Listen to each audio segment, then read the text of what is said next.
사사기 10장 말씀 함께 나누겠습니다.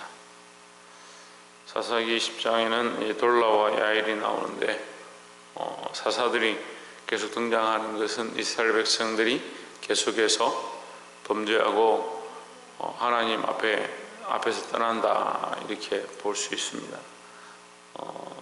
6절에 보시면 이스라엘 자손이 다시 여호와 목전에 악을 행하여 바알들과 아스다롯과 아람의 신들과 시돈의 신들과 모압의 신들과 이렇게 다른 신들을 이렇게 섬기기 시작했습니다. 점점 세상의 신들을 섬기는데 7절에 보시면 여호와께서 이스라엘에게 진노하사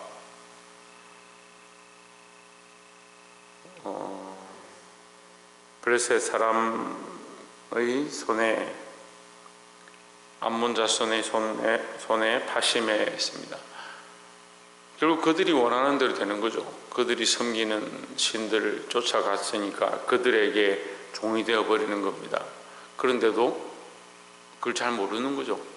우리가 하나님의 백성이면 하나님을 따라가야 되고 하나님 말씀을 따라가야 되고 하나님 말씀대로 살아서 하나님을 기쁘시게 해야 되는데 자꾸 세상을 쫓아가고 우상을 쫓아가고 내가 사랑하는 것들을 쫓아가면서 하나님을 잊어버리고 나서 거기에 매이고 나면 하나님 왜 우리를 구해주지 않습니까? 왜 우리를 구원하시지 않습니까? 이렇게 생각하는 겁니다.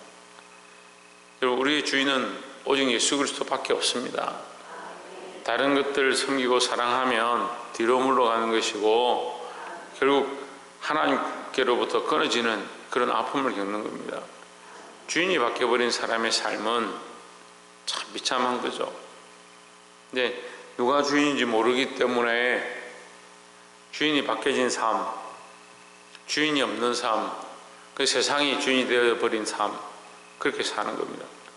세상에 많은 사람들이 자기들은 신을 섬기지 않는다, 무교주의자들이 많은데 무교주의자들은 무교가 주인이고요, 자기가 주인이고요, 자기들이 생각하는 그것들이 오히려 더 주인인 거예요. 제가 얘기를 해보니까 무교인 사람들이 더 문제예요. 차라리 어느 종교를 가지고 있는 사람들은 더 없거나 차 없거나 하는데 무교주의자들은 어중간한 거죠. 그래서 종교가 없는 게 아니라 사실은 자기가 주인인 거예요. 이게 더 심각해요. 그래서 누구나 다 뭘 섬기냐, 각자 자기가 옳다라고 생각하는 것들을 다 섬기고 있다. 그래서 우리는 특별히 하나님을 기억하고 하나님 앞으로 늘 돌아오고 돌이키시기를 주의 이름으로 축복합니다. 10절에 이스라엘 자손이 여호와께 부르짖어 이르되 우리가 우리 하나님을 버리고 바알들을 섬겼으므로 주께 범죄하였나이다 했습니다. 이스라엘 백성들이 회개하기 시작했습니다. 근데 이것도 참 안타까운 것은 그들이 전심으로 하나님 앞에 돌아오고 하나님의 마음을 알아야 되는데 이 고통을 당하고 꼭 맞고 나면 하나님 앞에 범죄했다 이렇게 하는 거죠. 그래서 대부분 이 성도들이 신앙생활 하는 거 보면 평소 때는 자기들 마음대로 하는 거예요. 아무리 말씀을 전해도요, 그 말씀이 오히려 걸리지 자기 삶을 거기 회개하고 돌이키는데 힘쓰지 않습니다. 그런데 꼭 고난이 닥치고 환난이 닥치고 나면 그때서야 아이고 하나님 도와주십시오, 살려주십시오 이렇게 하는데 진정한 회개는요, 삶을 바꾸고 생각을 바꾸는 겁니다. 그래서 너희 마음을 다하고 했을 때 그 마음을 다한다, 그 생각을 바꾸는 거죠. 그 마음의 생각을, 근본 생각을 바꿔야 되는데 이 생각이 안 바뀌니까 말은 하나님 사랑합니다, 교회를 다니겠습니다, 예수 믿겠습니다 하지만 뭐가 안 바뀌냐? 마음이 안 바뀌는 거예요.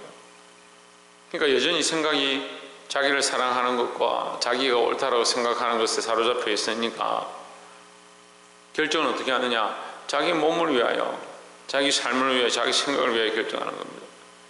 그건 회개가 아니죠. 제자리에 서 있는 사람들이 회개했다, 우리는 유턴이라는 말을 쓰는데 이게 돌아온다는 거예요. 가다가 길을 잘못 가서 돌아온다는 거예요.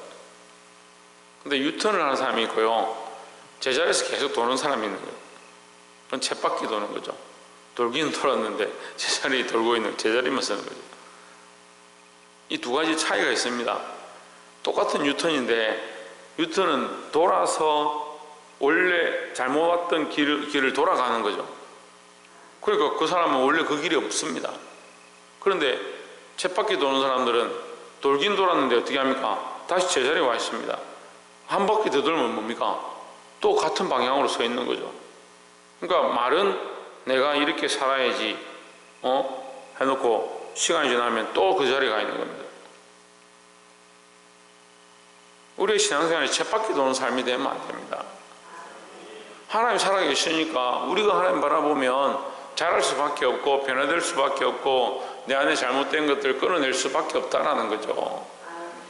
돌아서고 성장해가고 하나님 원하시는 방향대로 가야 되는데 왜 제자리에서 계속 돌고 있는지 모르겠어요. 이거 성장이 없어요. 교회 안에도 보면요, 자기가 믿음이 있다, 믿음으로 산다, 기도 좀 한다 이렇게 하지만 다람쥐 쳇바퀴 돌듯이 제자리에 빙빙 도는 사람도 있습니다. 이 돌아서지 않는 거죠. 제자리에서 계속 돌고 있는 거죠.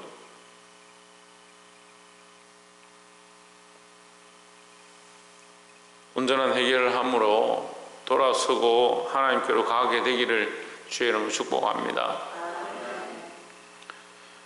13절에 너희가 나를 버리고 다른 신들을 섬기니 그러므로 내가 다시는 너희를 구원치 아니하리라 했습니다. 14절에 가서 너희가 택한 신들에게 부르짖어서 너희 환난 때에 그들로 너희를 구원하게 하라 했습니다. 하나님께서 무슨 말씀하시냐면 이들을 회개하는 것처럼 막 기도하니까 하나님 뭐라고 하시냐, 너희 신들에게 구원해달라 해라. 너희가 거기 부르짖어서 거기에 종이 되고 거기에 압제를 당하고 있는데 그러면 거기 구원해달라 하면 구원해주지 않겠느냐. 여러분, 세상의 신은요 사망의 권세를 들고 있습니다. 그죠? 사망의 권세를 들고 있습니다. 그러니까 거기 가서 계속 부르짖고 엎드리면 결국 뭡니까? 사망으로 가는 거예요. 그러니까 이 사람들이 그 압제를 당하고 고통을 당하니까 결국은 뭐냐? 죽는 길밖에 없는 거죠. 그러니까 너희 신들이 부르짖어라. 뭐가 없느냐? 소망이 없습니다. 죽음밖에 없는 줄 아는데 우리에게 빛이 되고 소망이 되시는 분은 예수 그리스도고 하나님이 우리에게 빛과 소망이신데 하나님은 우리에게 소망의 하나님입니다. 소망의 하나님. 로마서가 너무 어렵잖아요. 로마서를 해석을 잘 못하는 분들이 많은데 그거 어려워할 필요가 없어요. 로마서의 마지막 결론이 뭐냐? 마지막에 가서 뭐라고 합니까? 소망의 하나님이 모든 기쁨과 평강을 너에게 충만케 하사 성령의 능력으로 넘치게 풍성케 하시기를 원하노라. 그게 하나님의 마음입니다. 소망이 너에게 넘치게 하시기를 원하신다. 그 로마서가 우리에게 뭐냐? 로마서가 어려워서 율법이 뭐고 다시 오신 아담이 누구 뭐 어떻게 되냐 그 잘 몰라도 결국 하나님이 이 로마서를 통해서 우리에게 뭘 가르쳐 주시냐? 소망 주기를 원한다. 너에게 그 소망이 하나님께 주시는 그 소망이 넘치기 원한다. 그게 결론이에요. 하나님께 소망이 있고 하나님께 생명이 있고 하나님께 빛이 있는 것이지 왜 다른 신들에 가서 너희가 엎드리냐? 그럼 거기에 소망을 둬라. 무슨 소망이냐? 죽음의 소망이야. 사망의 소망이다. 결국 죽을 수밖에 없는 인생이 죽음을 붙잡고 몸부림치면 결국 어떤 길밖에 없냐? 죽음의 길밖에 없는 거예요. 죽음을 붙잡지 말고 세상을 붙잡지 말고 세상의 신들을 쫓아가지 말고 내가 의지했던 모든 것들을 내려놓고 하나님을 의지하는 훈련들을 늘 하시기를 주의 이름으로 축복합니다. 마지막으로 16절에 자기 가운데서 이방신들을 제하여 버리고 여호와를 섬김에 여호와께서 이스라엘의 공고를 인하여 마음에 근심하시니라 했습니다. 그러니까 이스라엘 백성들이 회개하기 시작하고 그들에게서 신들을 제하고 우상을 버리기 시작하니까 하나님이 근심하셨다. 하나님께서 어떻게 할까 생각하셨다. 그들을 어떻게 구원할까 이렇게 생각하셨다 이 말이에요. 하나님의 근심거리가 되는 거예요.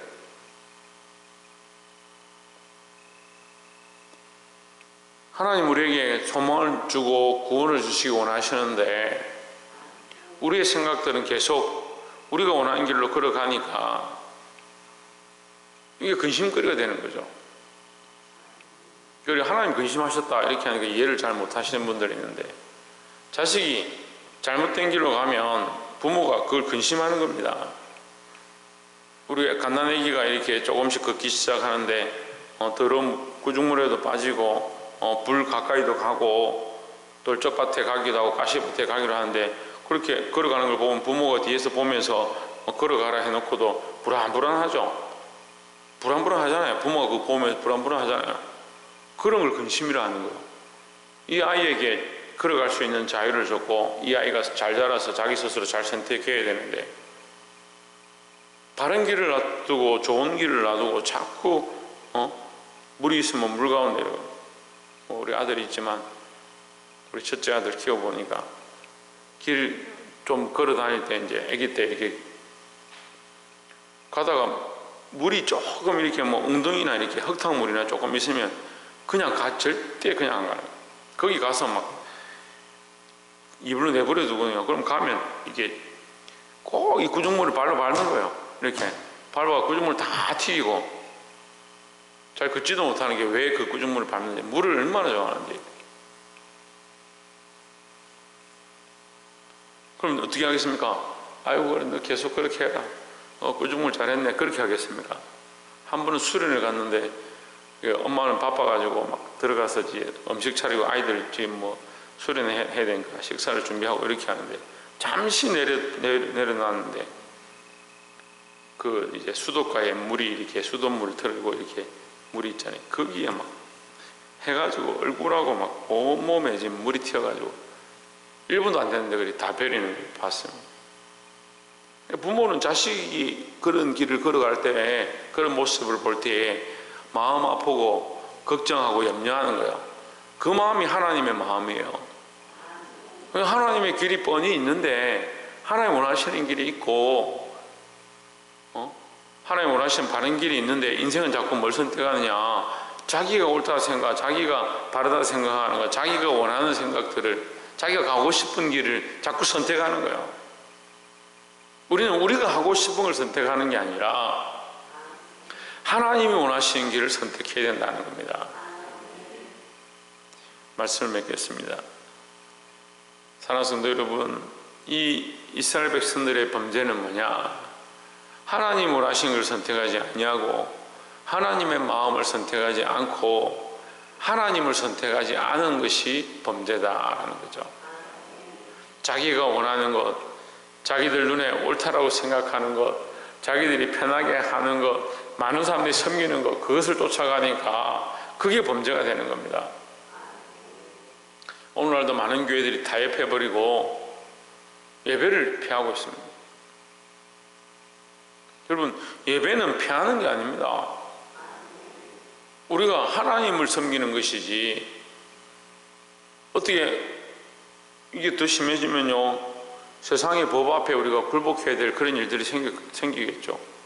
그렇다 하더라도 우리는 예배를 해야 합니다. 지금까지 믿음의 선조들이 이 믿음의 자리를 지키고 하나님 앞에 예배의 자리를 지켰는데 왜 우리가 이렇게 쉽게 예배의 자리를 포기하고 하나님 앞에 나가지 않느냐. 사랑하는 성도 여러분, 믿음을 지키시고 세상이 기뻐하고 세상이 원하는 것보다 하나님 기뻐하시고 하나님 원하시는 길을 선택하는 저와 여러분 되시기를 주의 이름으로 축복합니다. 기도하겠습니다.